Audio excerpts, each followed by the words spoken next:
morning, everyone. Let's begin going deep within and chanting together to invoke the blessings and grace of the Masters.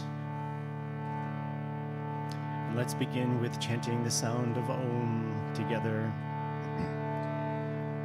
And as you chant Om, feel the vibration in every particle of your being, but also listen equally to this vibration and sound of Om.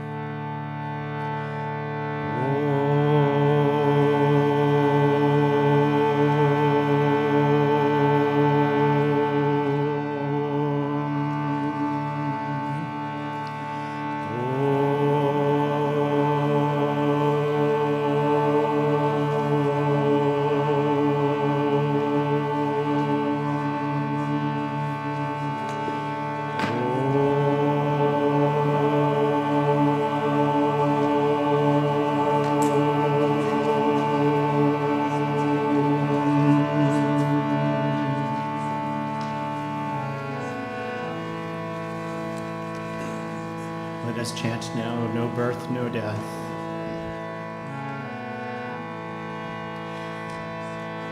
No birth, no death, no cast have I. No birth, no death, no cast have I. Father, mother, have I none. Father, mother, have I none.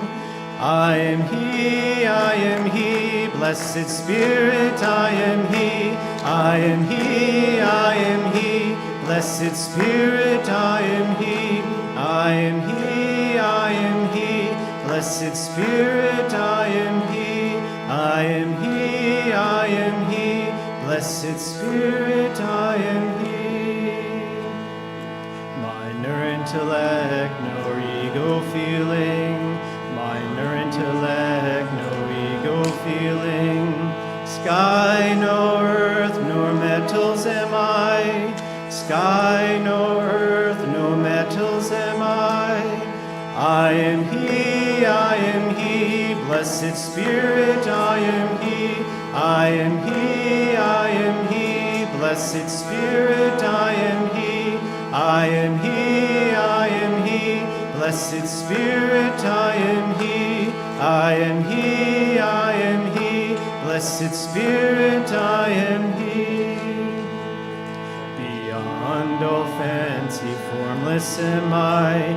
Beyond all fancy, formless am I. Free from dreams of earthly life. Free from dreams of earthly life.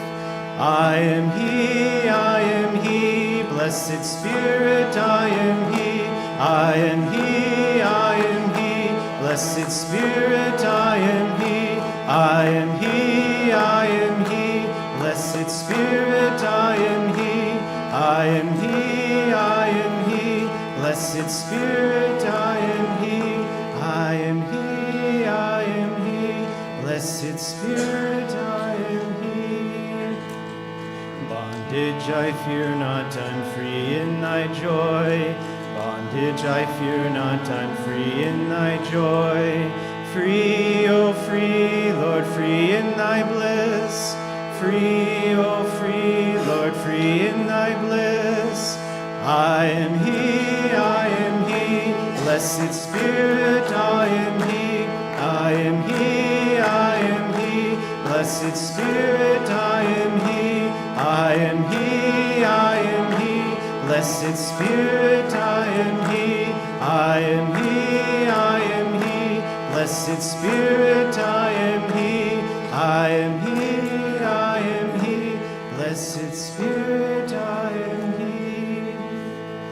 No birth, no death, no cast have I.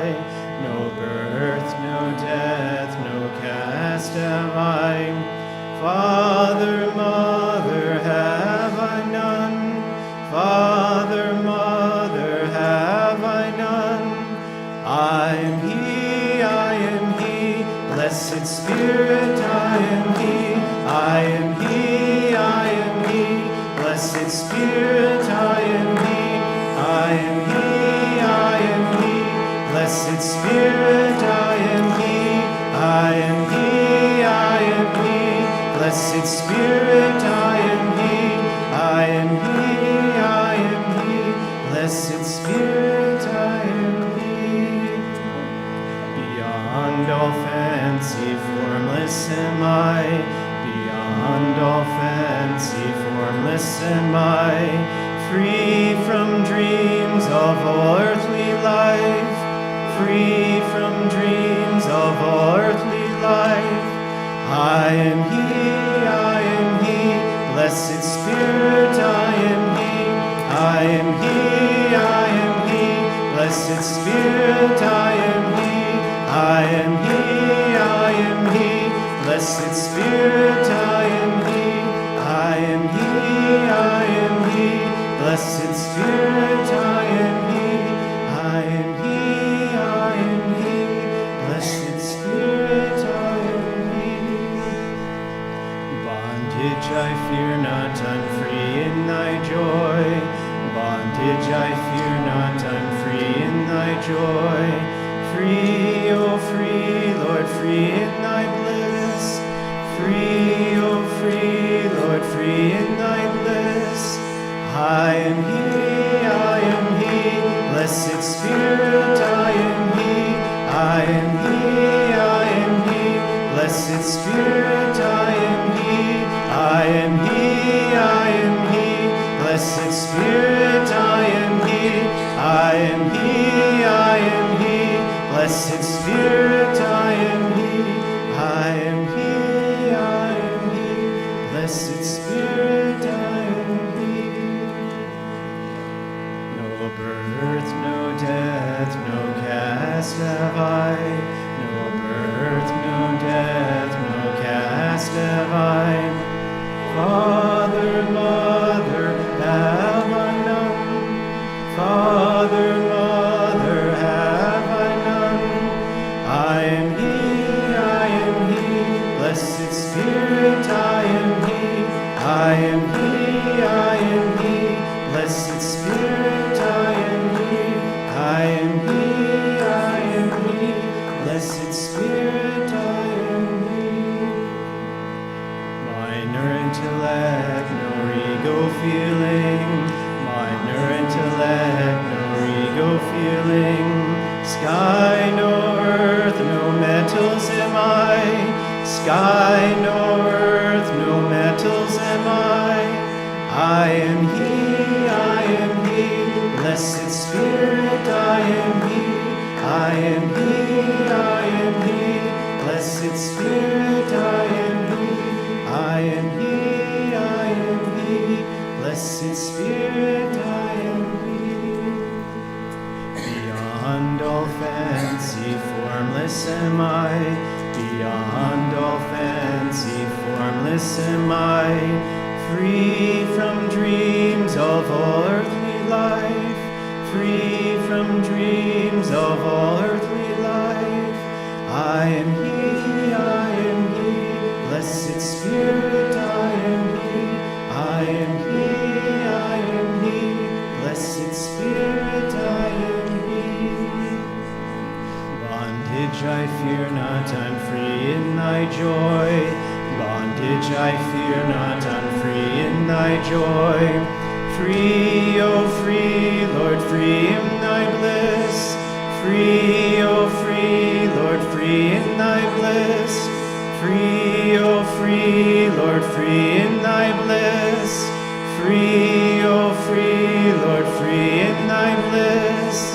I am He, I am He, blessed Spirit, I am He, I am He, I am He, blessed Spirit, I am He, I am He, I am He, blessed Spirit, I am He, I am He, I am He, blessed Spirit, I am He, I am He, I am He, blessed Spirit, I am He.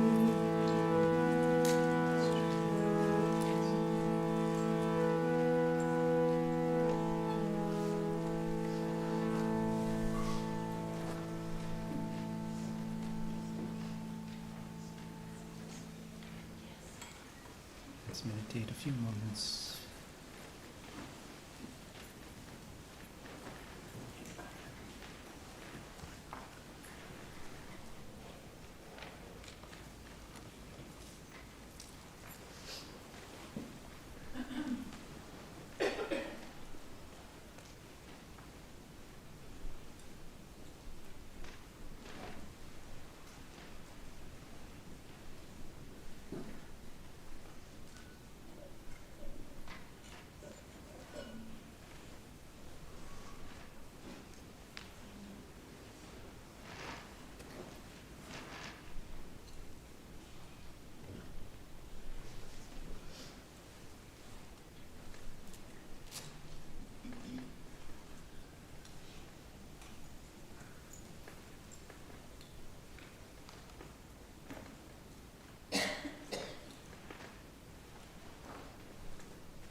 Good morning, everyone. Let's start with a prayer. Heavenly Father, Divine Mother, beloved friend God, dearest Masters, Jesus Christ, Babaji Krishna, Lahiri Mahashaya, Swami Shri Yukteswar, beloved Guru, Paramhansa Yogananda, saints of every tradition, we lovingly invoke thy presence. Be with us now. Help us to feel your presence, your joy, your inspiration, and your love. Help us to open our hearts to receive you through every experience, in every moment. We are yours. Be thou ever ours. Om. Peace. Amen. We'll have some music.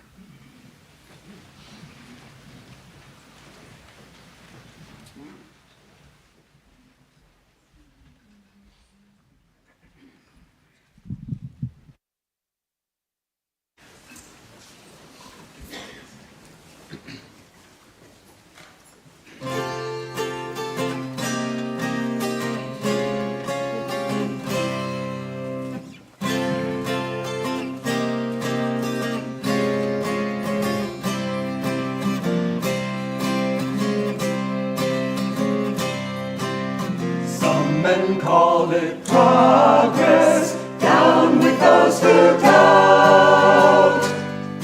To join the causes others join and shout when others shout. Come, you're a man, no passive stone. Stand up and call your soul your own. Go on alone, go on alone. Banish weakness, go on alone. Go on alone, go on alone. Don't look back, just go on alone. Some men lack the daring ever to be free. They shun the heights and crowd the depths and court security. Come, you're a man, no passive stone. Stand up and call your soul your own. Go on alone, go on alone. Banish weakness, go on alone. Go on alone, go on alone. Don't look back, just go on alone.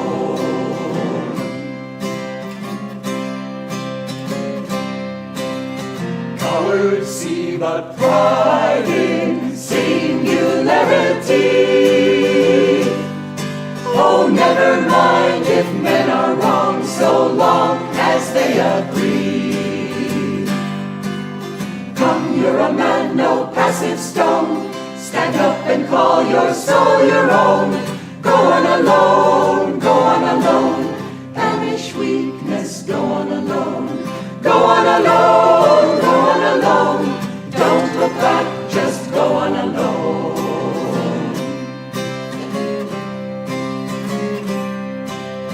Claim the power within you, ever to defy. The world may change or disappear, but truth can never die. Come, you're a man, no passive stone. Stand up and call your soul your own. Go on alone, go on alone. Banish weakness, go on alone. Go on alone, go on alone. Don't look back, just go on alone.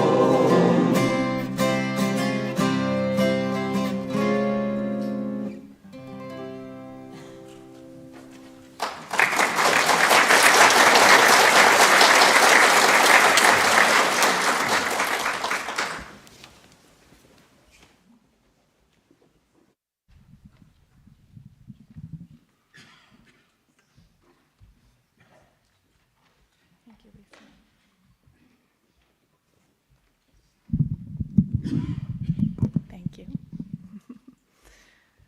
Well, welcome to day 3 of SRW, of Spiritual Renewal Week.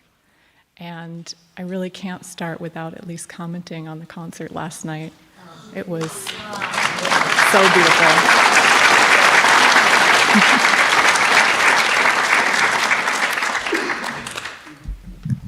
Okay, we can move this over a little bit, that'll help. Want to make sure everybody can hear me. I just, just the concert was beyond words. I really don't have anything I can say. It was transformative, so thank you to all of you who put so much energy into that. And of course, thank you to Swamiji for that music. It's just feel that blessing. So our topic this morning is how to be a success. And I'll be sharing. I'm Erin. I live here at Ananda Village. And with me is Saiganesh from Palo Alto and Nayaswami Gyandev, also from Ananda Village. So they'll also be sharing this morning. So how to be a success? We have to start with, what do we mean by success? Because there's lots of different ways to define success, much as there are many different ways to define happiness, as we talked about yesterday. And I'm going to focus particularly on how to be a success on the spiritual path, because I think it's Spiritual Renewal Week. It's why we're all here. But I thought I'd start with a story. It's actually from Jyotish's blogs. I hope you don't mind me sharing. This is from the very early days of Ananda. And this is actually a story I shared recently in Sunday school. We had the topic of success. And so I asked the children to think about this, listen to the story, and think about whether this is a story of success or failure. So I'll ask you to do the same thing. So this is a story from the very early years of Ananda in 1967, up at what is now the meditation retreat. And there was a group that had gathered to try and work on building a geodesic dome as a temple. So Jyotish was there and Swami and another small group of people, and they worked all day building this dome. And right around sunset, it started to sag until finally it collapsed into a pile of rubble. And Jyotish said there was nothing to do but to have a light dinner, meditate, get in your sleeping bags, and go to sleep. And the next morning, he woke up and he heard Swami kind of mumbling to himself, and he thought, wow, he must be really so discouraged, so disappointed by what happened yesterday. But as he listened a little more closely, he heard Swami saying, ah, joy, over and over. And he realized, it was the first time he realized that Swami wasn't just sharing these teachings, he was living these teachings. So, is it a failure or a success? What do you think? I think most of us realize it's a success, but it depends on how we look at it, right? If we're looking at it from the ego, right, the ego definition of success, which is what we accomplish, what we achieve outwardly, right, the outward results, that was kind of a failure on that level.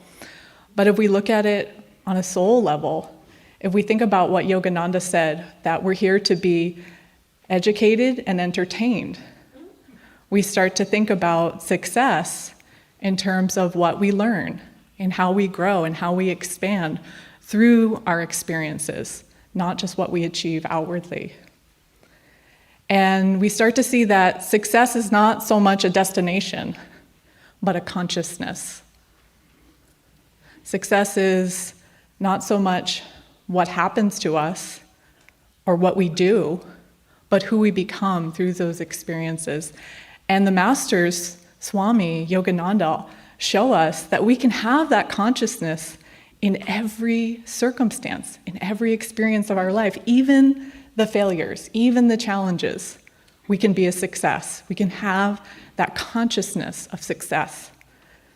Because what are we trying to become?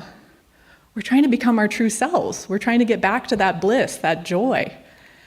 And I was reading recently, one of the earlier this month, I don't know if those of you who read Living Wisely, Living Well, but earlier this month there was a beautiful reading and it started, remember this always, your potential for perfection is absolute. Your potential for perfection is absolute.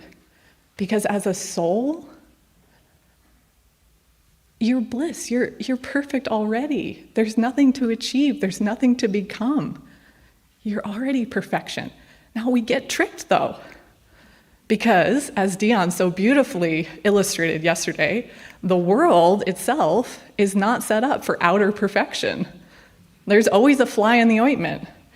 And so we get confused. We try to achieve perfection outwardly, and inevitably it doesn't work. It doesn't work. And so what happens? We think we're failures. We think that we failed.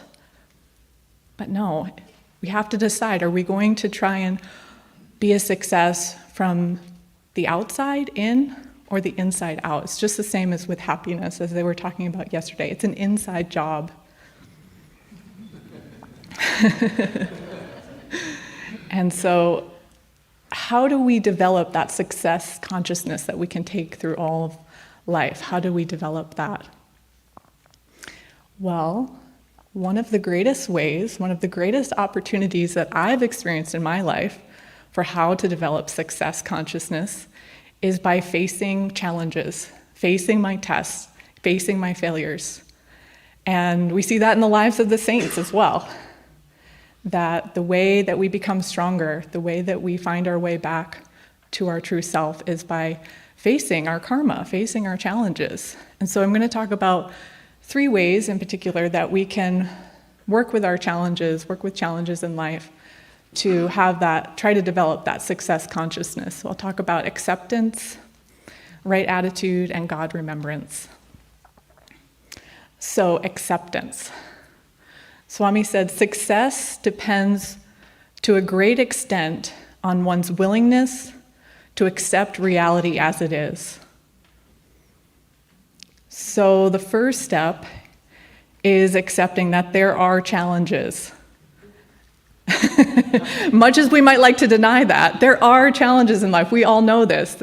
It's inevitable. It's a universal experience. There are challenges. And one of the easiest ways to be disappointed, to be discouraged, is to think that it should be easier. Isn't it so?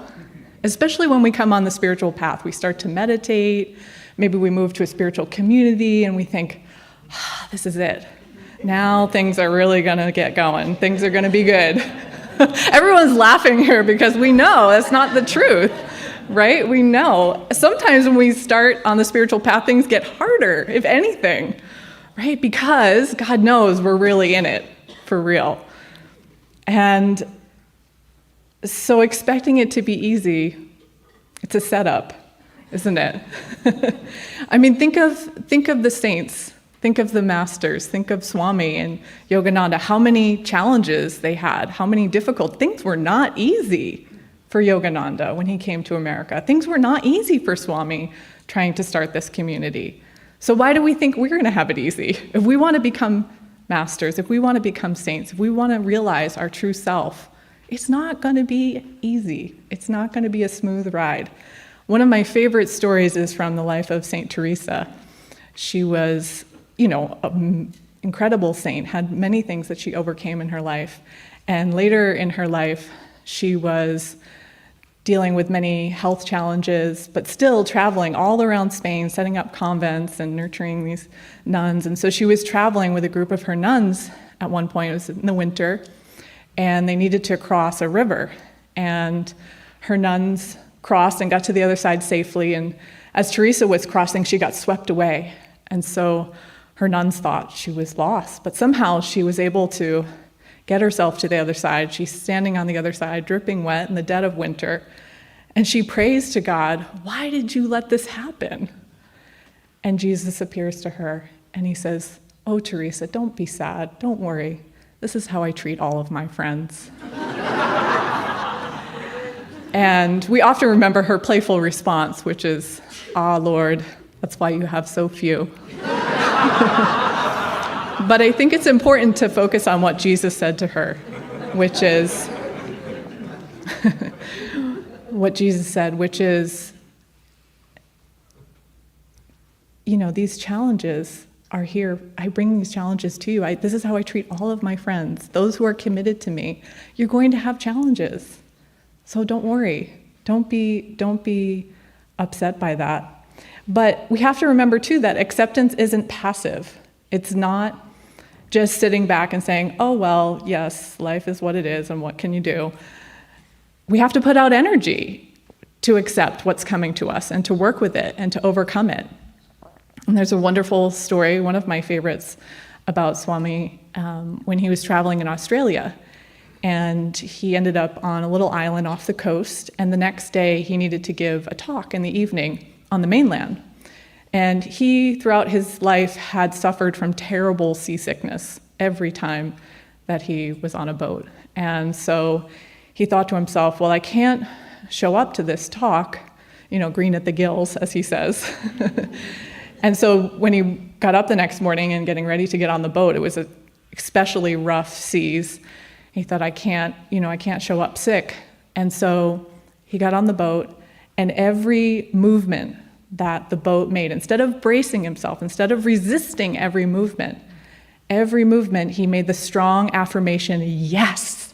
And he went with every motion of that boat as it went across. And he said he didn't get sick. He arrived, he was a little shaken, but after that, he never experienced seasickness again. And I thought, what a perfect example of how we can face the challenges in life. Whatever twists or turn that Divine Mother throws at us, if we can just put out that strong affirmation, yes, that as Master said, whatever comes to us, let it come. Think how successful you could be if you really applied that in every situation. Not, oh, not this, why me? But really, whatever comes, yes, Divine Mother. This is for my highest good. That's one of the most beautiful blessings of coming here and being a part of Ananda and being a part of the community, is seeing how people face their challenges, how people face their tests. I know sometimes we visit, a lot of you are visiting, and it seems so idyllic and so beautiful and so wonderful. And it absolutely is. And when you live here, it's life. It's your everyday life. People get sick, people lose their jobs, they have to move, all sorts of karma, all sorts of things still happen. But what's the difference? What makes us a success? It's how we respond. And it's the attitudes that people hold as they go through their tests, the willingness to face their tests. So I'll talk a little bit about right attitude. And Swami Kriyananda in his book Sadhu Beware has a wonderful short little chapter called How to Be an Attitudes Detective, which is one of my favorite. And he says you have to watch the heart. You have to watch the heart, because it's the energy of the heart that reveals the attitude. And so when our attitude is right, the energy naturally uplifts and moves upwards toward the point between the eyebrows. And when we have the wrong attitude, it draws the energy downward toward the base of the spine. And so we can watch that movement of energy as we go through our day, as we go through this week even. I want to read this quote. Swami said, "Attitude is the most important thing on the spiritual path. When your attitude is good, you'll be able to sail through every test, often without realizing that it was a test. When your attitude is wrong, on the other hand, everything will seem to be a test. You can find in even kindly smiles some cause for irritation." So maybe a few of us have experienced that. And this is great. This is great because now we can have the awareness. Oops, I think I'm not having the right attitude in this situation. Maybe not. Right? And as we go along the spiritual path, as we start to meditate and we practice the techniques, we get to develop and deepen our awareness of that energy, of that movement of energy, and of our attitudes and of our thoughts as we go through our day, not just in meditation, but as we go through our day. Yogananda said that we're always demonstrating either success or failure according to the thoughts that we habitually entertain, according to the attitudes that we habitually have. So we have this opportunity to work with this moment by moment. There's a wonderful story of a group of disciples who were meeting with their guru. They were having a little satsang. And one of the disciples asked, "How long will it be until I find God?" And so the guru thought and responded, "Well, it'll be a few more lifetimes still." So then the other disciples, they got curious and they wanted to know. And so the guru was telling each one, 5 years for you, 10 years. 5 lifetimes. I wish it were 5 years. If only, we'd all be in samadhi. 5 lifetimes, 10 lifetimes. And so, some of them were feeling a little discouraged. It's 10 more lifetimes, that's a lot. It feels like a lot. And so the last disciple came up to get the guru's response, "How long will it be for me till I find God?" And the guru said, "At least 100 lifetimes." And he just left quietly, and the other disciples were kind of, feeling bad for him. That's a long, long way to wait. So after the satsang was over, they went out and they saw him dancing and singing, and they thought, "I hope he's okay." So one of the brother disciples went over to him and he said, "Are you okay? Didn't you hear? It'll be 100 lifetimes until you find God." And he was just smiling and laughing, and he said, "But didn't you hear? I'm going to find God." And in that instant, he was liberated. That success consciousness, that attitude of success, to never be discouraged. Swami once asked Master, "Does it always take so long?" Master said, "Yes, it does. It takes a long time. But that's okay. Don't get discouraged. We'll get there. Success is our birthright. That joy, that bliss, it's who we are. So why worry? Why be discouraged?" Children, I don't know of anyone here, I know we have some parents and maybe some grandparents and teachers in the room. Children are a great example of this attitude of success. when they're trying to learn something new that they're really excited about, they just won't quit. They just won't say, look at me, I'm doing it. You know, they just keep trying. There's so much joy, so much enthusiasm. They have this sense of adventure, like Parvati was talking about yesterday. We have to have this sense that this is just some great spiritual adventure that we're on, right? And then we can have the right attitude. We can respond to the challenges in life with that joy, with that enthusiasm, that willingness. I had a particularly wonderful lesson in this pretty recently that came to me through a friend, Mai Lee, some of you know. She used to be the director of fundraising for Ananda Worldwide until Divine Mother decided that I should have that job. So I was about 2 months into the job, and we were getting ready for trying to get together our spring campaign, and we were sending out a mailing and an email campaign and just getting all that together for the first time. And everything was going wrong, or so it felt. There was just this 1 week where it just felt like everything was going wrong. There was snowstorm after snowstorm. We couldn't get things from the printer. The envelope they sent us wasn't right. The email, I couldn't get the emails together. It felt like nothing was working. And so I was sharing with Mai, and she listened, and just without missing a beat, she said, "Oh, that's just Satan." And I must have had a puzzled look on my face, because she said, "You're trying to put out energy for Divine Mother, for Master. So of course Satan's going to try and stop you." And in that instant, it just shifted my attitude completely, shifted my perspective completely. Instead of focusing on all the problems, it was like, oh, I'm doing this for God. I'm doing this for Master. I'm doing this for Divine Mother. And so what? So what that it's not easy and that there are challenges? Just put out the energy. And everything worked out, just to say, you know. But I had to change my attitude. I had to change the energy with which I was approaching it for it to work out. And so this last piece is about remembering God, because that's it. When we focus on the problems, when we focus on the imperfections, we're kind of doomed, you know? But when we focus on God, when we bring God into every circumstance in our lives, success is guaranteed. Swami said the most important attitude is living for God alone, and that everything else flows from that. It's just like Jesus said, "Seek ye first the kingdom of God, and all these things will be added unto you." When we put God first in our lives, in every little situation, we think of God and we bring God in, success is guaranteed, especially in our challenges, especially when we feel like we're failing. I don't know about you, but when I've been going through challenges, when I look back on those challenging circumstances, I realize what a blessing they were. And why is that? It allowed me to draw closer to God, to grow, to learn, to expand. So I want to end with this story, which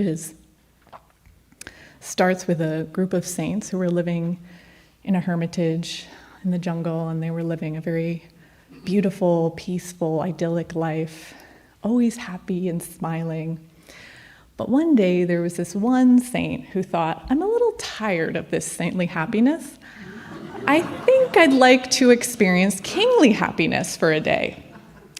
So with this desire burning in his heart, he set off from the hermitage. He was walking along, and as he's walking along, he's praying to God, Heavenly Father, I'm your child. Please guide me. Help me find a place where I can experience kingly happiness for a day. So as he's walking, not long after, he sees a palace. And he thinks, oh, God has made my dreams come true. So he runs up to the palace, he runs through the gates, no one's there to stop him. And the beautiful garden, he walks through the beautiful garden, and he goes inside into the dining room, and there's this magnificent kingly feast laid out. And he thinks, oh, how good God is. He's just made all my dreams come true. And so he sets about enjoying this kingly happiness. So he goes into the royal bathroom, and he takes a bath, and he puts on clothes, and he goes downstairs and he's going to enjoy this wonderful royal dinner. And he sits down and he starts to enjoy, and just then, the servants return from town. And they start shouting at him, "What are you doing here? You're eating our king's food. He's going to be back any moment. He's out hunting. What are you doing here?"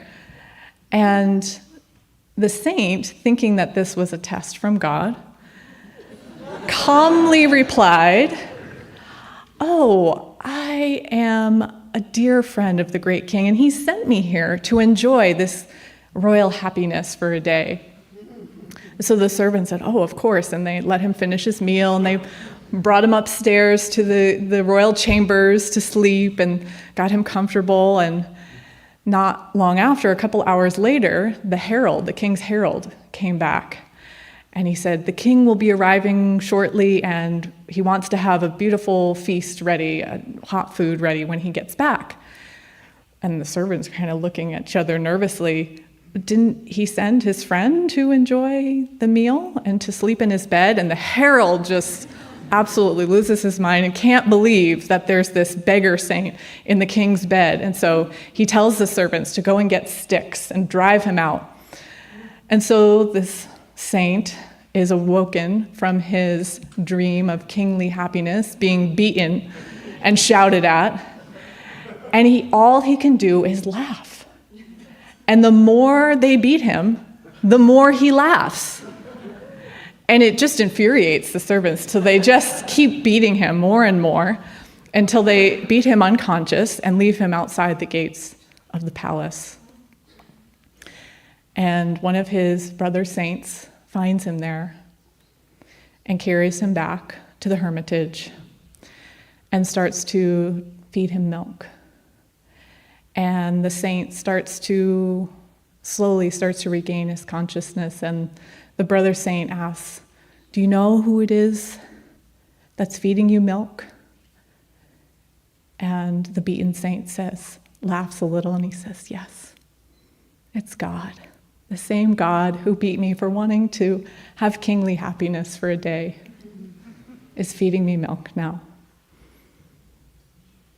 What a beautiful lesson for all of us, to see God in every circumstance, behind every experience, to remember him, to think of him, no matter what we do, success or failure, challenges or ease, to know that God is with us, helping us. He's the one that gives us the kingly happiness, and he's the one that picks us up and brings us home. And so, to just remember to carry that with us, that, as Yogananda said, never call yourself a failure. Remember who and what you really are. And so I'd like us to end with Swami Kriyananda's affirmation for God remembrance. And I apologize to those that are translating because I didn't give you this, but hopefully we can do it together.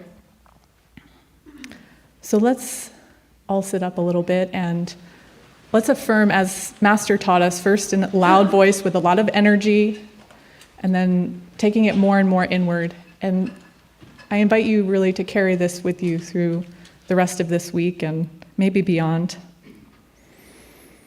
I live in the remembrance of what I am in truth. I live in the remembrance of what I am in truth. Bliss infinite. Bliss infinite. Eternal love. Eternal love.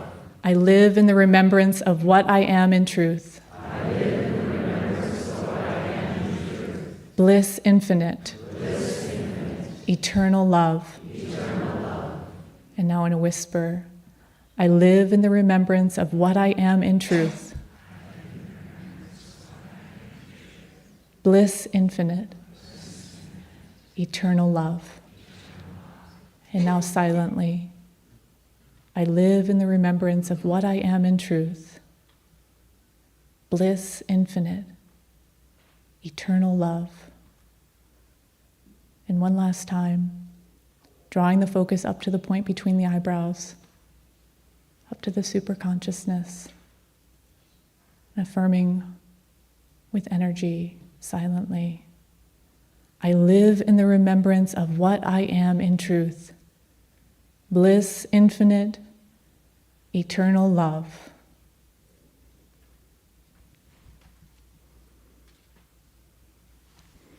Thank you, great souls.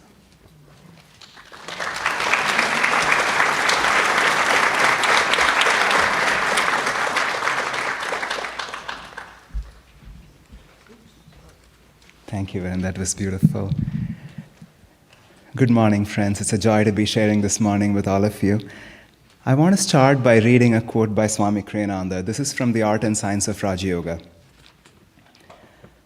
On every level of mental activity, it is concentration that is key to success. The student taking an exam but plagued with a popular song running through his head. The businessman trying to write an important contract but worried over an argument that he had that morning with his wife. The judge, distracted by the fact that a teenager to whose defense he is trying to listen bears a striking resemblance to his own son. All of these persons could tell us something of the disadvantages of poor concentration. I'm going to skip a few lines. A concentrated mind often attracts opportunities for success. Concentration it is that awakens our powers and channels them, dissolving obstacles in our path, literally attracting opportunities, insights, and inspirations. In many ways, subtle as well as obvious, concentration is the single most important key to success. It's pretty obvious, perhaps, what I'm going to talk about. But before I do, I found myself researching something on the internet, and I came across some very interesting statistics. I want to share that. This is from a survey by AFLAC. All of this is from 2022 or 2023. 59% of the US workforce as of last year feels burnt out in some form or fashion. About 23% of them are heavily burnt out. And interestingly, this is 10% higher than last year and also 2% higher than August 2020 at the peak of the pandemic when, the stress levels were very, very high. And this is almost related statistics from a very different survey. Worker productivity all across the US, how much throughput does an average worker produce in terms of goods or services that they produce? It dropped by 7.5% just in the year 2022. And in the first quarter of 2023, it dropped by 2.7%. Fascinating, isn't it? How did we get here? I was thinking about this, and I'm not going to talk a lot about how we got here. We all have our own theories, and of course, statistics and research has its own theories. I think the topic we're exploring today is, how do we get out of here? I couldn't help but think, as I was looking at some of these numbers yesterday, that there has been no other time in the last 200, 300 years since the Industrial Revolution when the need for these teachings, the wisdom of Yogananda, has been more dire. We all have such an important job in this world to even look around. All of us have our own individual karmic trajectories, and it's not that everybody is going through the same thing, but the world as a whole, the pandemic that lasted for 3 years, and now we are officially out of it, it somehow pushed us into a phase of growth and, this confusion that we are in right now. I want to share one last statistic. I promise you this is the last number I'll share for this morning. Again, this is all unrelated. I was just researching different subjects. Attention span, how much somebody can focus on a given task on an average. In 2004, this is across the world, it was about 2.5 minutes. That's how long, on an average, somebody focused on one task. In 2014, that number reduced to 75 seconds. And guess where it is now in 2022? You don't want to know. It's 47 seconds. The topic we are discussing today is how to be a success. And as Erin beautifully spoke, all of us here gathered, of course, are talking about spiritual success, and we are gathered here tuning into these great teachings. But the wisdom of Yogananda is not just for self-realization. It is also for self-mastery on all levels. Success is simply accomplishing what you set your mind to. It is realizing and living our own highest potential. And sometimes, for a lot of people in this world, it is making more money, getting a promotion, or finding success in all the ways that we seek. And we all know, as Master taught, Master didn't come just for those that were looking to be God-realized this lifetime. He also came for the masses. He came to show everybody who was honest, willing, and sincere how to make more money, how to be more successful, how to raise a family, how to get all that you need, with faith in God. That's what we are here to do. Concentration is an interesting thing. I was reading, of course, this tiny little book, How to Be a Success. Highly recommend it. And just the perfect theme to be discussing the wisdom of Yogananda this week. Master defines concentration as 100% focus on one thing at a time. There are so many ways in which he defined concentration. I was just reading through it, and at every place he has a whole other way of looking at it, each one useful in its own way. And then in that same book he says, man must learn the scientific methods of concentration so he can disengage his attention from the objects of distraction and focus on one thing at a time. And by doing this, he goes on to say, you can accomplish all your desires and guard all the doors through which failure can enter. Now, we all know, we have all learned the meditation techniques on this path, even if you're not yet initiated into Kriya Yoga. Master called it the Hong Saw technique of concentration. And every time I come across that word, we always teach beginning meditation. We talk about meditation and we teach Hong Saw. And I always pause when I read that word, Hong Saw technique of concentration.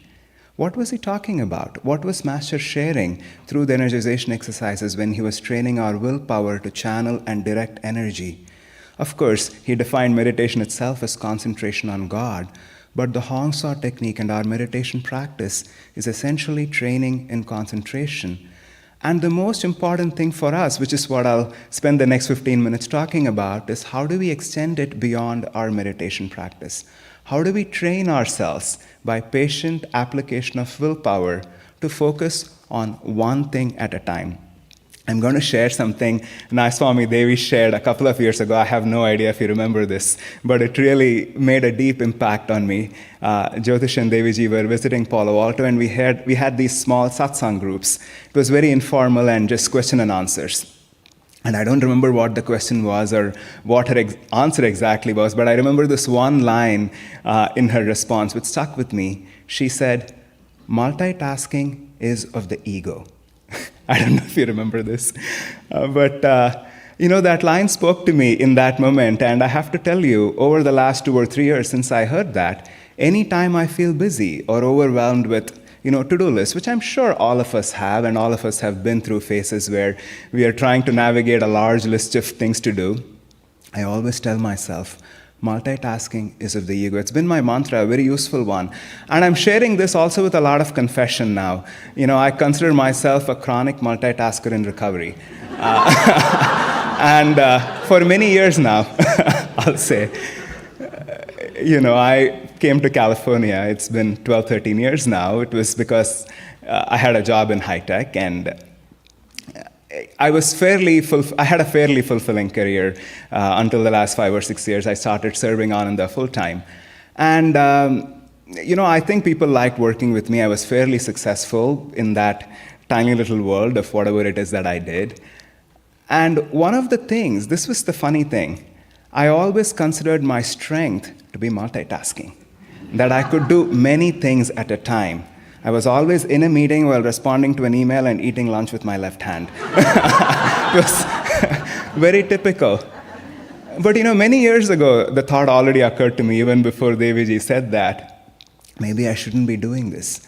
Maybe I should focus on one thing at a time, because I read stories of Swami Kriyananda and how he always did that. And I'm about to share with you the experiments that I did and the lessons I learned, because I think they're very universal. And I'll also tell you this. There are many kinds of multitasking. There's conscious multitasking, there's unconscious multitasking. I was at least at a place of conscious multitasking. Unconscious multitasking looks very different. It's not taking a meeting and writing an email. It's more like you're filling up a form and then suddenly you find yourself scrolling on the phone, and then before you realize, you feel you need to go get some tea. And it's all... Nothing wrong, we have all been there. But there are so many aspects to how the mind engages with objects of distraction. Now, the first thing I tried to exactly simulate the situation with monotasking and multitasking, if I had tasks A, B, and C, what does it feel like if I were to do them in sequence and if I were to do them in the typical way I always did, which is basically a little bit of this, little bit of that, and a little bit of this. And I will tell you, this is where it can get very tempting to go back to multitasking, which is, if you were really, really accustomed to it, often multitasking has this deceptive feeling of efficiency. You do feel like you're doing more, but unfortunately, it is simply a coping mechanism for the shorter span of attention, which is the global epidemic that we are all living with. And this is what I learned. All these lessons I'll tell you, they were not self-evident to me. Maybe it'll be for you as I'm sharing them. The first thing I learned was it was not so much about how much time A, B, and C took for me to finish. But when I was not multitasking, when I actually did things in sequence, when I was multitasking, all I was left with, when I just did 3 simple tasks, was just a sense of exhaustion. I would always feel like, wow, I accomplished a lot. Now I'm done. I'm tired. Let me take a break. And when I started focusing on one thing at a time, the response was always the same in my mind. When I was done with A, B, and C, the only question in my mind was, what next? What next? I'm done with A, B, and C. You know, the mind is so interesting. When you work with it the right way, it learns lessons very, very quickly. The other lesson that I learned was, this was also a very interesting one for me, the more you focus on one task at a time, of course, you bring a lot more creativity, a lot more energy, and you're just more present with each task as you're doing it. And, you know, I'm not somebody who has a lot of visions in meditations or hears Master's voice speaking to me. I do often, there have been times where I've received clear guidance, but it's not something that's part of my everyday meditation experience. But the other thing that I realized when I started focusing on one thing at a time was it awakened intuition in a way that I had not known before in the midst of activity. When you were just doing one thing at a time, suddenly your energies are freed in a way that things can come to you. You're not constantly living in the past and the future. And that is the interesting thing about concentration. Because as we start to practice it more and more, we actually realize that concentration is simply being in the moment. Because you see, the soul does not actually know the difference between small and big tasks, small things and big things. It is the ego that makes all these kinds of distinctions that, I'm standing here giving a talk at SRW in front of a room full of people. That seems so much more important than what I did a few hours ago. I just woke up, I made a cup of tea. That doesn't seem all that important, to the ego. But, the level of the soul, it is just one thing after another. And this is the key that I've realized, and I'm still practicing. I'm not speaking to you here as an expert. Here is the key, which is the art of concentration, the scientific method of concentration, just as we practice in the Hong Sa technique, one breath at a time. Hong Sa. That's all there is to it. If thoughts come into your mind, just drop them gently. Don't get rattled. Come back to your breath. That's all there is to life also. Make tea. When you're making tea, make tea. When you're getting into your car, driving to the Temple of Light, drive your car. And when you're giving a talk, give the talk. Don't keep preparing your talk when you're making tea. This is a very, very hard one. I'll tell you. But I can also tell you, it gives you powers. In Master's own words, it unlocks the power of the mind. That's what we do when we start focusing 100%, or how much ever we can muster. Do our best to focus on each moment. Live every moment completely. Savor the joy of the moment. Being present itself is the most beautiful thing. Yesterday, Parvati was sharing her own life journey and the beautiful story, the book Be Here Now. When I saw that book, I was already on this path, but it really caught my eye, and it's a very interesting book if you have not seen it. It has a lot of illustrations and just, it has a beautiful energy to it. I picked up that book. This was about 10 or 12 years ago. Wow, what an interesting title. Be Here Now. And that's the entirety of the spiritual path.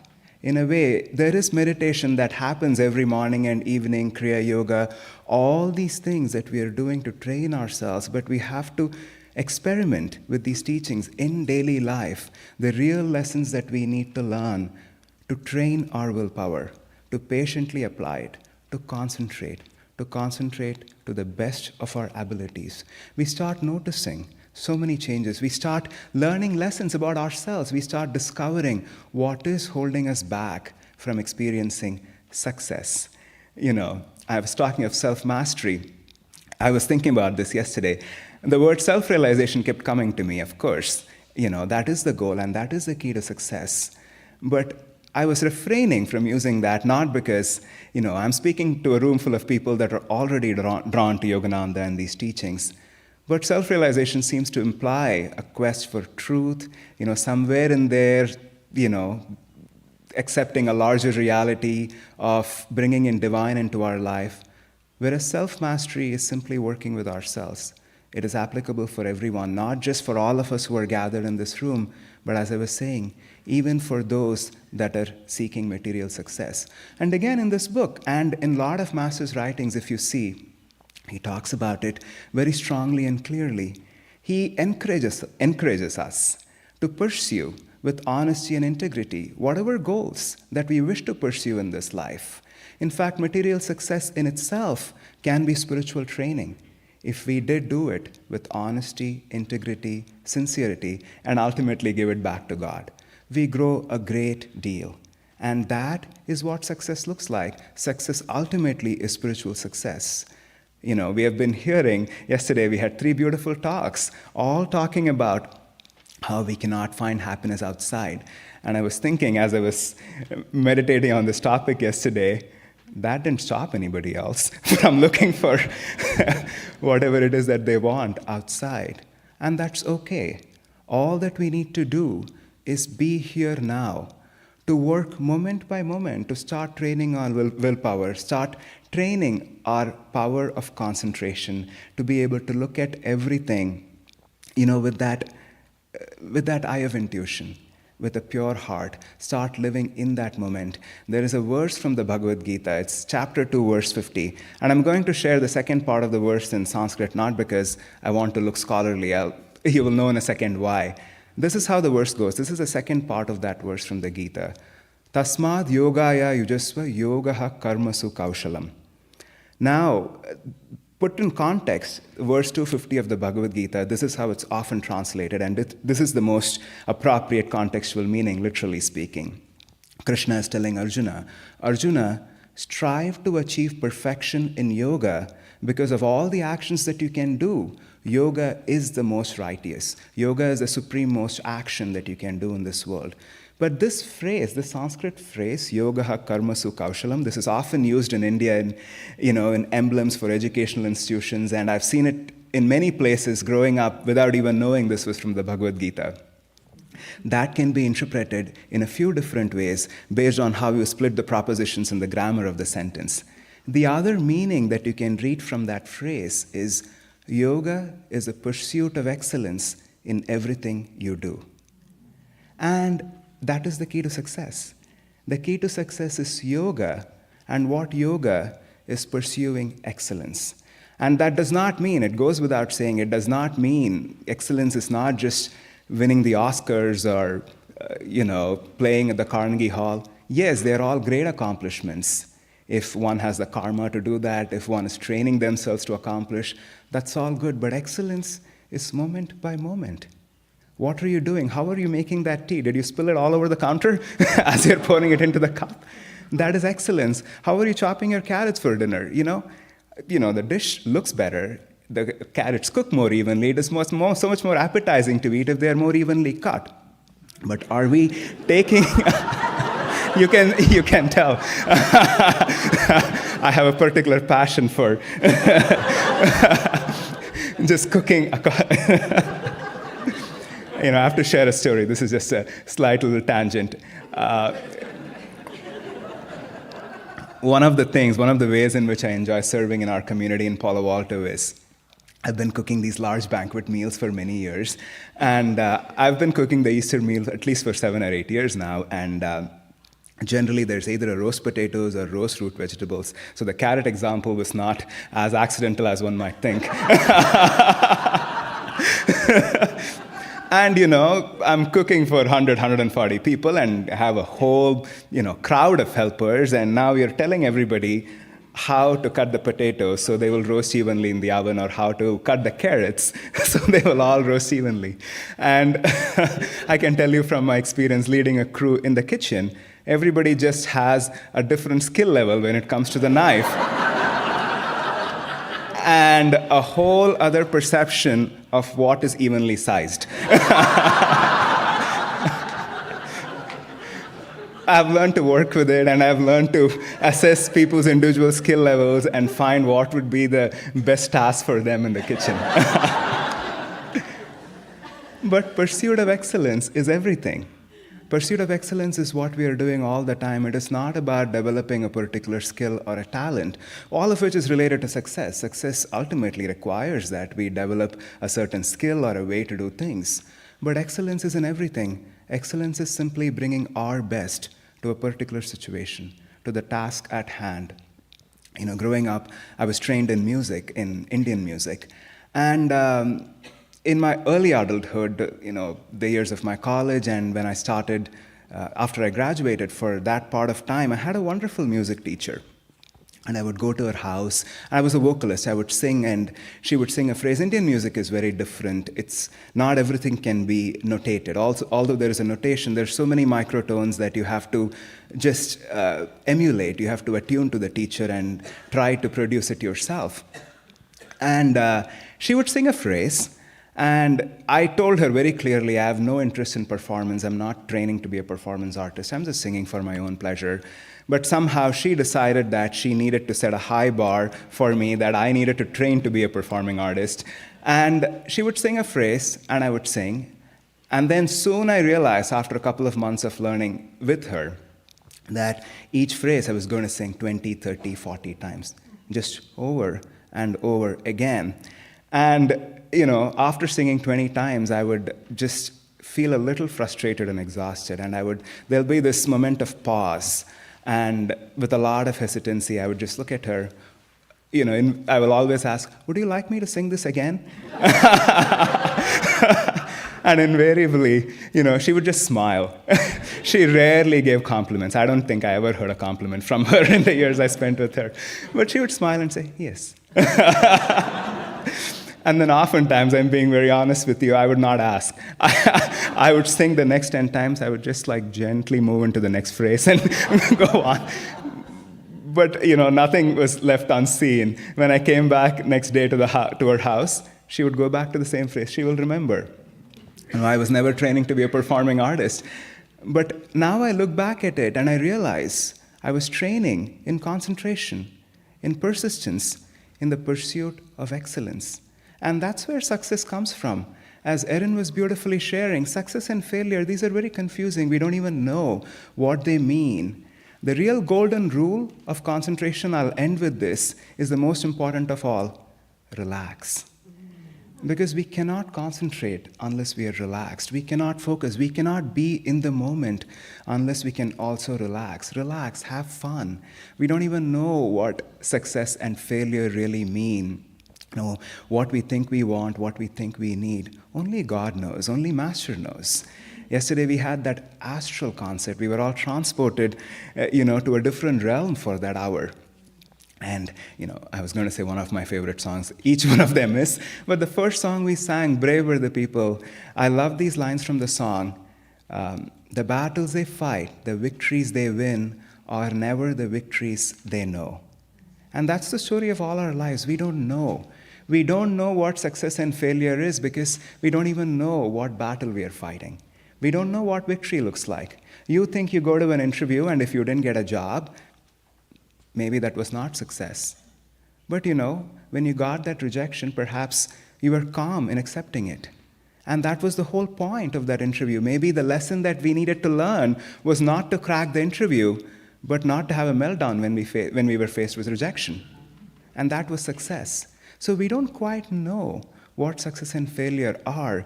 I say that because that is, in fact, the key to relax and concentrate. Ultimately, going back to what Erin was saying, all of us here, in contrast to those that may only be seeking material success, we all have a relationship with these 5 guys. We have our guru, we have God. And so it also is important for us to keep coming back to that, to offer everything up, our efforts, our success, our failure, because I don't even know how we can put those labels on what's happening in our life, because only Master knows. And we also have to do our best, to not multitask, to focus, bring our best to each moment, and pursue excellence. Express God's perfection in everything we do. It is our obligation, it is our duty, it is our spiritual duty to pursue excellence, because God is perfect, and we want to be perfect. And perfect simply means bringing 100% of ourselves to all that we do with all focus, all attention. God bless you.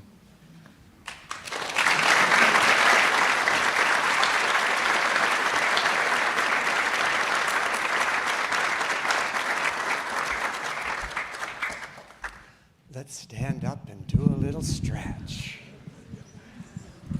Without hitting the person next to you, let's lift the left arm up, stretch tall and over to the side, and let's come back. And now coordinate with your neighbors, other arm, and over to the side.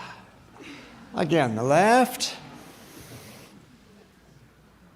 and the right,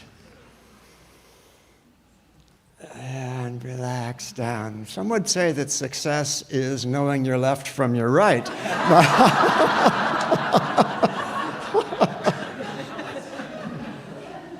Let's go beyond that, though.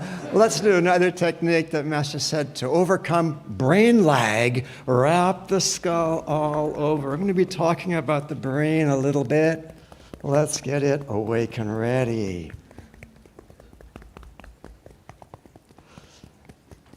All right, take a deep inhalation. Hold and tense the entire body. And exhale and relax and have a seat.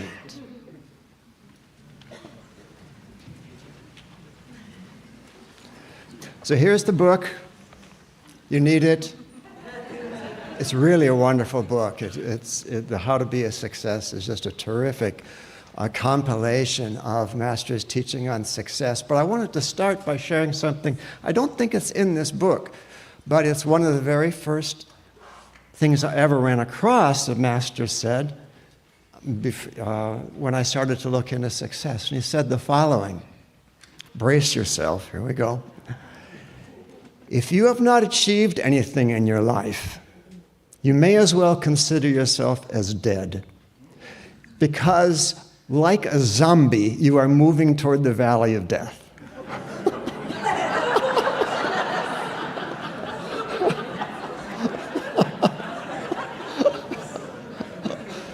I didn't know zombieism was a thing back in the 1930s, but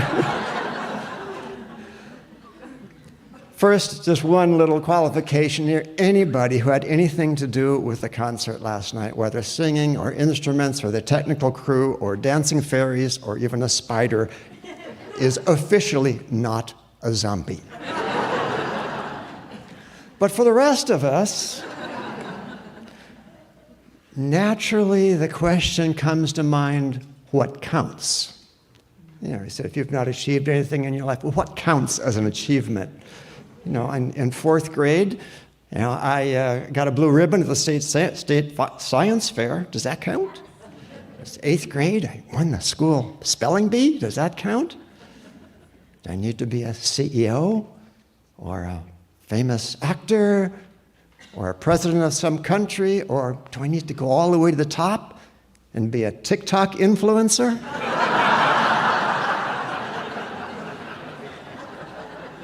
What does it take? We all want to know these things. Well, Master was very clear. As Erin was saying, Master talked about success in a number of different ways. And one way that he said correlates to what she was saying, it's a different dimension of it, is said, it's not an accomplishment. It is the power to create at will whatever you truly need for happiness. Success is a superpower. It's not a thing that you've done or a thing that you will do. To create at will whatever you truly need for happiness. Now, that phrase, create at will, is an important one because Master said our willpower is our most important human faculty. Our most important human faculty is the self-discipline aspect that Nayaswami Jyotish was talking about on Monday. And to create a real simple picture, willpower is like that self-discipline, that's 100% our thing. This is our big responsibility. The other element of success is divine grace. That's 100% God's responsibility. But there's a bridge in between the two. Devotion. Devotion. Willpower plus devotion will draw that divine grace. Without either one of those, devotion without willpower, or willpower without devotion, it's not going to happen.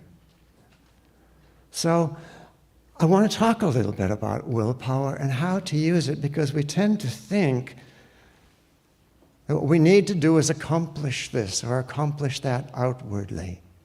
And we do need to accomplish things outwardly.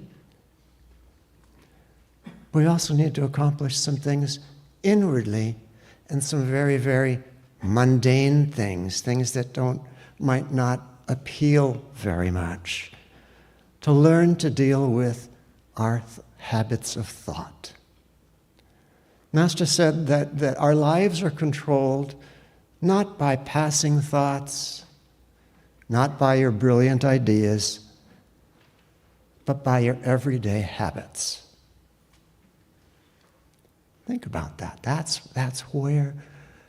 how we're going to come to success, really, through our everyday habits, including, and perhaps especially, our everyday habits of thought. Now, every thought you've ever had, not just this year, not just this life, any lifetime, still with you right now. You might not remember it, but it's still with you right now. And Master said there are two populations of thoughts, whether from present or past, that are of particular interest, of particular importance to us. Our failure thoughts and our success thoughts. And if you think about all the incarnations you've had, how many failure thoughts have there been? How many success thoughts have there been? And first I want to talk about failure thoughts, because this is one that most of us in this room are probably familiar with. Hopefully we're familiar with success thoughts too, but we certainly are familiar with failure thoughts because we do fail now and then. And the human brain has a rather tricky way of dealing with success and failure thoughts. We may have an experience of success that is of a certain strength, you could say, and an experience of failure that is also of that same basic strength. And the human brain does something very tricky. It encodes these as memories, of course, but it encodes the failure thought 5 times more strongly than it encodes the success thought. Now, this has its upside. There are certain things you really want to remember not to do. Don't pet the saber-toothed tiger. You don't want to have to learn that lesson more than once. But if all of our failure thoughts are 5 times as powerful as each one of the success thoughts, that means that we have dug a little hole for ourselves with the failure thoughts, so that when we go to try to accomplish something, again, whether inwardly or outwardly, what's probably in many of our minds going to be the first thing to come to mind? I don't know if I can do that. What's the first thing that comes to mind for many people, especially adults, not so much children maybe, but adults, when you go to draw something? I'm no good. Right? Isn't that the first thing? I'm no good at this, but I'll do it anyway. So I had an experience of this some years ago. I was leading a retreat at a big conference center back in New York State. And it was huge, many programs going on at the same time. And I was allowed to show the Finding Happiness movie one night that everybody was invited to come to. And for those of you who haven't seen the movie, you need to see the movie. Watch the movie. It's really good. It's really good. Amazon Prime has it. For free. And so if you've seen the movie, you know that the basic idea is that everybody in that movie is just us who live here at the village or some of the other Ananda communities, just being who we are, doing what we do. There was the star of the movie was the professional actress, and she was playing the part of an investigative reporter who was assigned to come to Ananda Village and see whether Ananda Village had any solutions for some of the craziness that this world is experiencing. And so when she came here, she met Swami Kriyananda at the beginning of the movie, and then she met everybody else in the community. It seemed there were a lot of people. And then at the end of the movie, she comes back to Swami, and she's very inspired by what she's seen, not too surprisingly. And she asks Swami, what can I do? How can I have something like this? And one of the things that Swami said, he said, get together with friends. Buy some property in the country. If you can't live there, at least go there on weekends. But create a sense of community among yourselves. Well, after the movie was over, we had a question and answer session. And one woman raised her hand, a woman who later somebody said she must have been a New York City lawyer. Because she was on me. And she was saying, what hogwash? Well, she didn't use that word, but that was the attitude to which she came at it. These things are impossible. I live in New York City. You can't have a community in New York City. And it doesn't make any sense to go out in the country either. All the property's taken, and it's too expensive anyway, and just on and on. And I couldn't help but think, what a perfect demonstration that if you look for reasons why something good cannot happen, you'll find them. You will stimulate all your past failure thoughts. They come right to the surface of your mind, give you all the reasons why it can't happen. And I said, what good does that do you? What good does that do for anyone? We can't afford to let those thoughts rule us. And Master gave a technique for beginning to clear out the failure thoughts that we're carrying with us He called it scouring the brain. And here's how we described it. Very simple, and we're going to practice it. Those of you who stay for the meditation, we're going to practice it at the end of the meditation. So when the yogi meditates, experiences a feeling of concentration of power at the point between the eyebrows. The yogi also experiences a feeling of peace throughout the body. The yogi needs to direct that peace and concentration power, feel it throughout the entire brain. It says, if you do that, you will impregnate the brain cells with peace and power. And here comes the punchline. And you will change the chemical and psychological composition of the brain cells. Now, I can imagine a scientist hearing that. Perhaps we have some scientists here in this room saying, yeah, right. Change the chemical and psychological composition of the brain cells. But you know, some decades ago,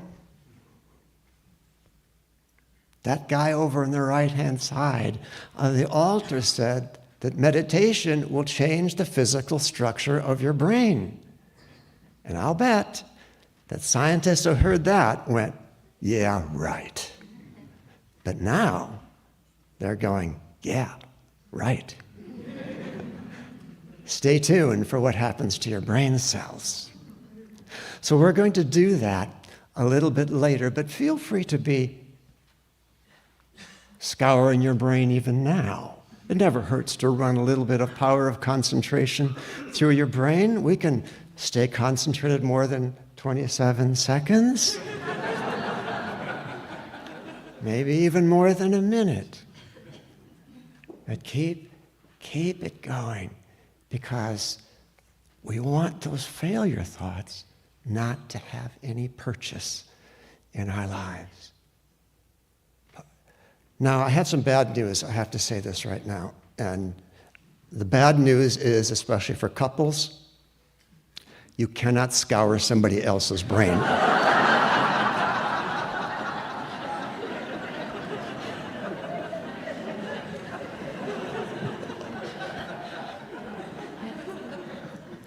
You can try, but I don't think you're going to get there. But let's talk about success thoughts. Master said what we need to do is learn to feed our success thoughts. They're all there. They're all still with us. We've succeeded many, many times through all of incarnations. They're like soldiers who are waiting to be called into action.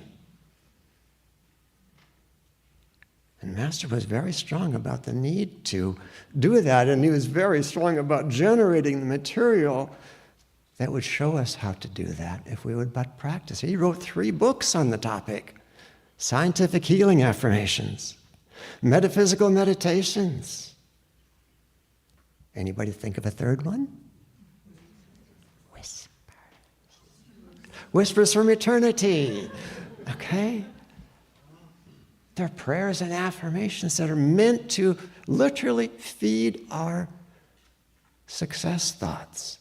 Now, many people, when they think about affirmation, and I hear this all the time, and sometimes even in an Ananda context, I'm sorry to say, focus only on using affirmation to reprogram the subconscious mind, which it does do.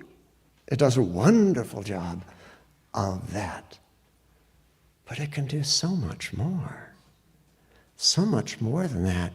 I think of feeding success thoughts. That is what affirmations are doing. Think, how many of you are familiar with Master's affirmation for psychological success? A few hands. How many of you practice Master's affirmation for psychological success? Not many. Look at it. Think of it in terms of how it feeds success thoughts. It starts out like this: I am brave, I am strong, perfume of success thoughts blows through me, blows through me. I am cool. I am calm. I am sweet. I am kind. I am love and sympathy. I am charming and magnetic. I am pleased with all. What is that doing? But feeding your success thoughts, feeding your success soldiers who are waiting to help you. I like to think of success thoughts like little plants. Here they are, they're rooted in the subconscious, they're memories, okay? They're rooted in the subconscious, and that's where they're going to stay. Only if we don't feed them. And what do you feed them with? Other success thoughts. Affirmation. What happens when you begin to feed those success thoughts is that those plants begin to grow. And they're not just in the subconscious anymore where they're a belief system. They grow up into the conscious realm where you're actually doing something with those ideas, doing something productive with those thoughts, and you keep feeding them, and they go up in touch the superconscious realm, where it's no longer something you just believe. It's no longer something you're just actively doing something with. It is your reality. Not because you've talked yourself into it, but because you're experiencing it. This is the truth of my own being. That practice of affirmation is so, so powerful if we give it time. You know, in our Sunday services, we have an hour and a half for Sunday service. There's a lot of things going on in Sunday service. And we have this little bitty window, a minute or 2 minutes, where we're practicing group affirmation. And I hope that someday we'll just slip into a time warp when we go to that part of the service, and we'll do group affirmation for 10 minutes, 20 minutes, nonstop. It's powerful. Everybody doing the same affirmation in a group. It's really powerful. And it really, everybody else doing it helps to feed your own success thoughts. It's not just your own efforts as well. Now, there's a very interesting quotation, many very interesting quotations in this book about willpower, which I would like to share. It's a longer quotation, but I gave it to the translators in advance.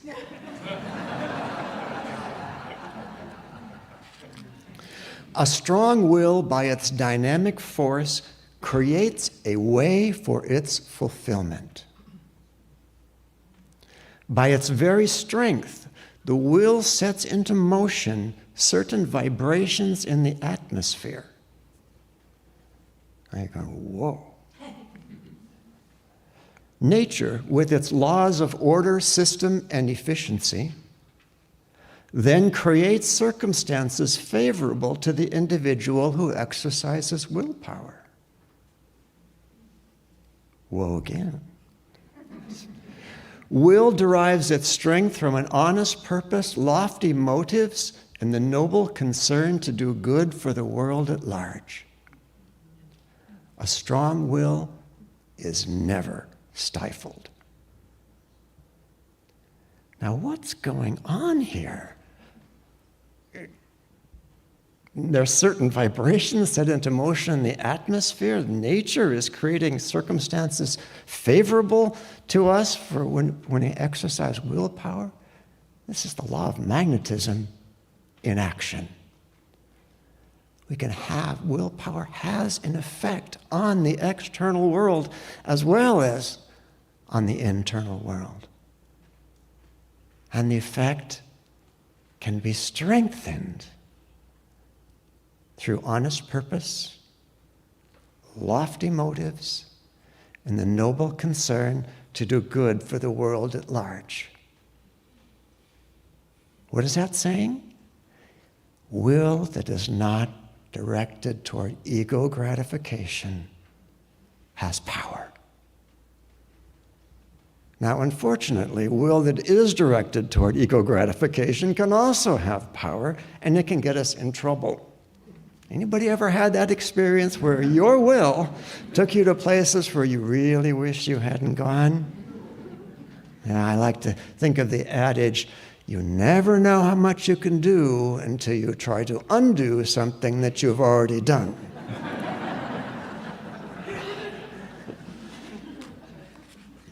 So, how to keep away from ego-directed desires running our lives? Master put it very simply.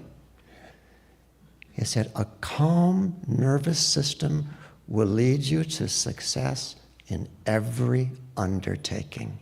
And above all, you will succeed with God. Does anybody here know any ways to have a calm nervous system? Yeah, meditation, of course, but also the practice of even-mindedness as our days go by.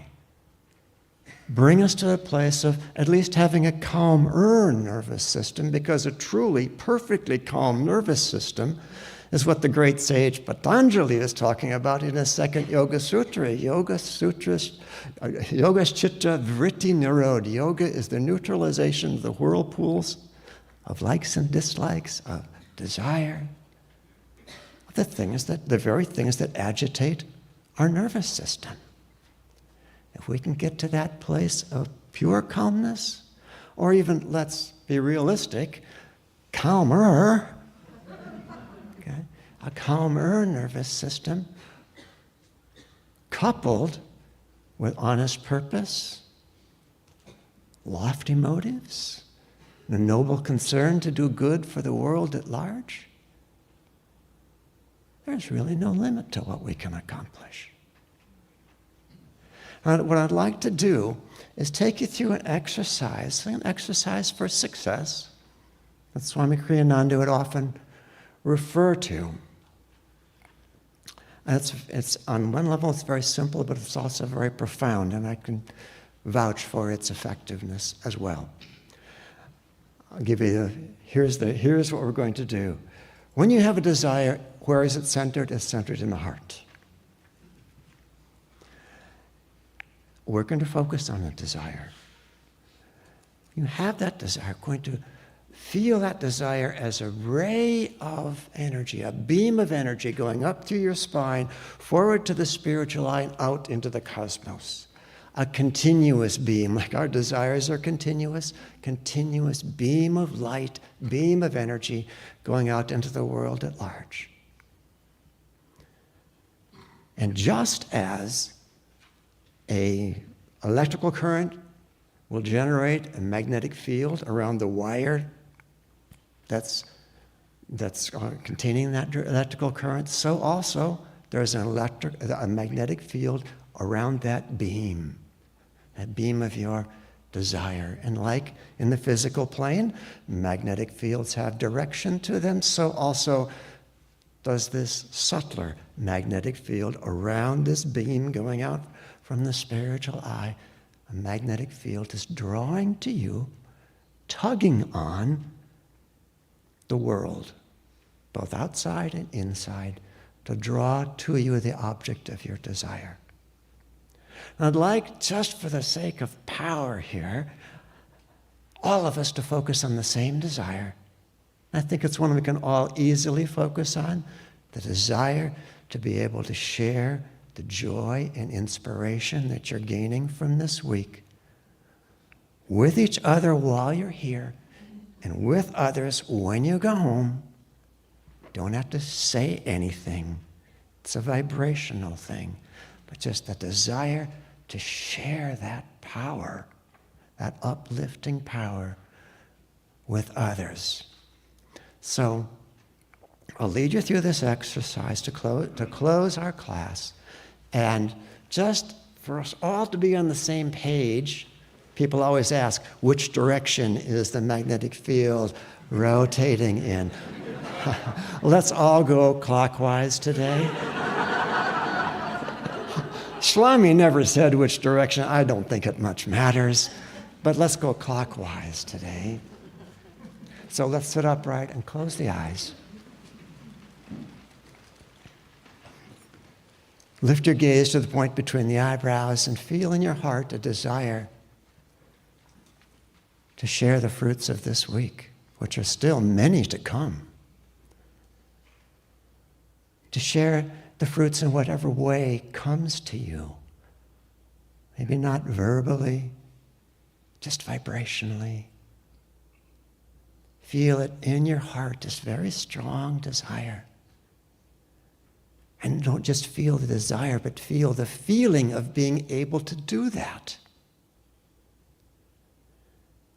Feel that desire like a beam of energy going up through the center of your body, out through the spiritual eye, into the cosmos, forming that magnetic field around it, and that magnetic field begins to rotate, begins to draw toward it the object of your desire, the privilege of sharing the joy and inspiration.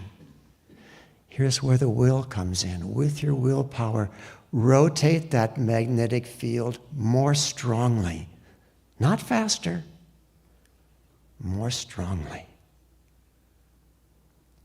And again, have the feeling that you are drawing to you that experience. It's not out there in the future. Even now it is coming to you, and you're beginning to feel it more and more. And take it a step farther. Feel that God is coming into the picture to help that magnetic field get rotated more and more strongly. You and God together.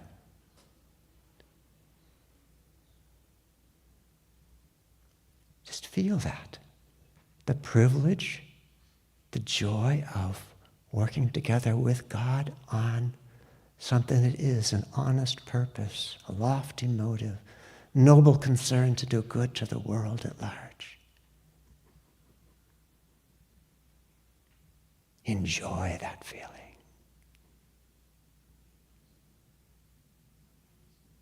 And then let go of the practice and just sit in the quiet. It's still coming to you. And God is still with you as much as He'll ever be. Just feel that gratitude that God would come help you. Of course God will come help you because you're serving the divine will. You're helping God have great success as well.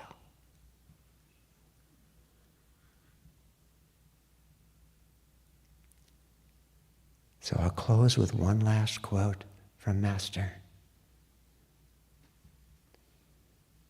He said, "If you make up your mind and go like a flame, everything will be burned up in your path."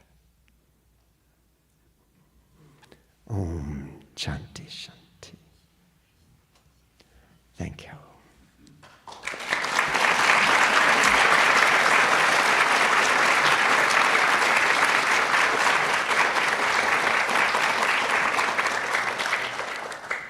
I was asked to make a couple of announcements.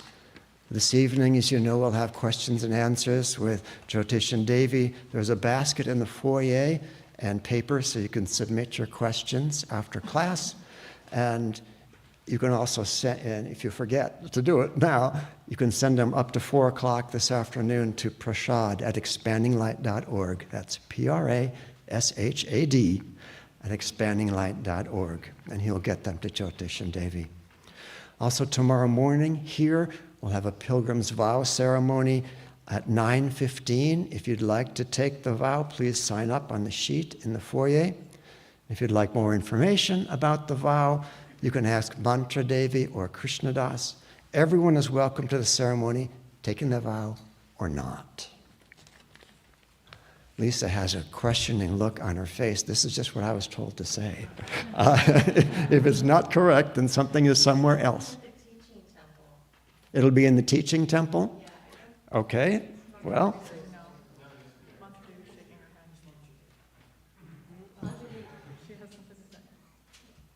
Here. Mantra Devi says it's going to be here. Okay, thank you all. We'll have a short break and come back for meditation.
like to pray and also lead our?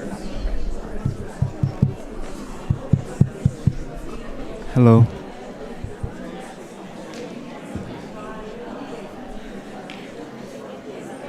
Hello, friends. We'll gather to meditate now.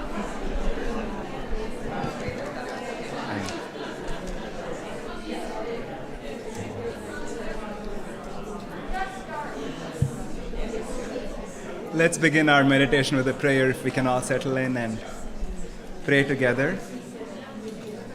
Divine Mother, Heavenly Father, friend, beloved God, Jesus Christ, Babaji Krishna, Lahiri Mahashai, Swami Shri Yukteswar, beloved Guru, Paramhansa Yogananda, saints of all religions, dear friend Swami Kriyananda,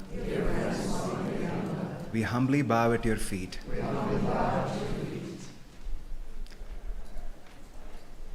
Guide our every thought, that they may be in tune with your will. Help us to go deep in our meditations. Flow through us, act through us. Bring us home to thee. Om. Peace. Amen.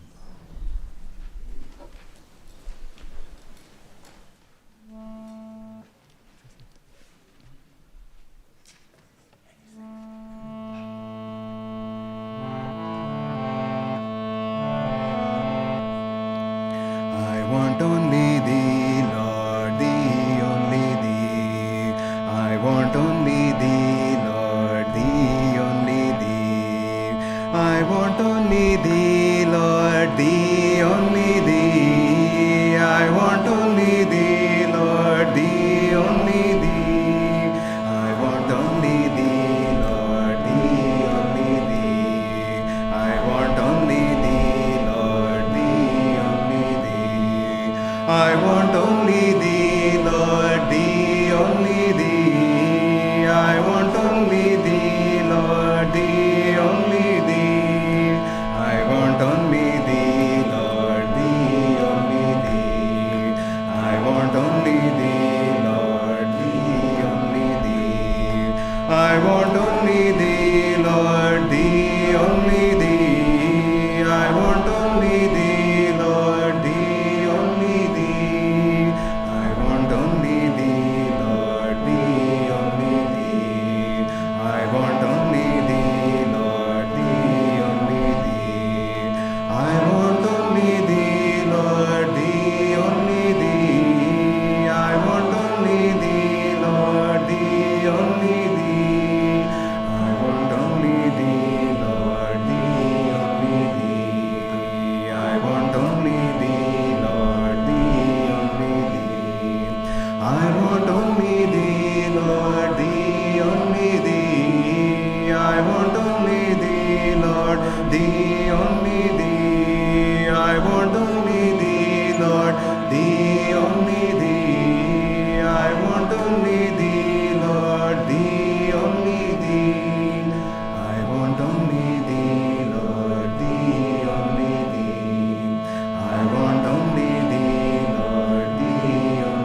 is the center of your concentration faculty.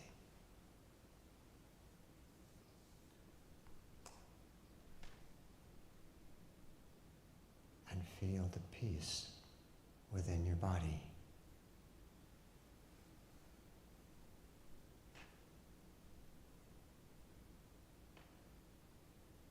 And begin to direct that peace and concentration power to be felt throughout your brain.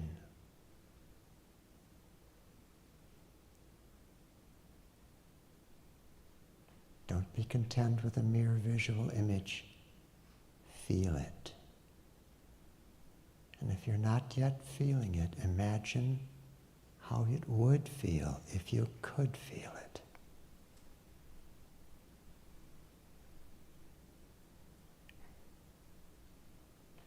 Direct it through every corner of the brain.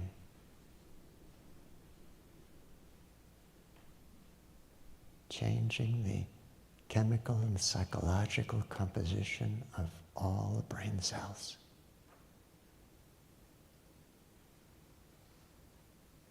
Above all, dissolving thoughts of failure.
Shanti, shanti, shanti.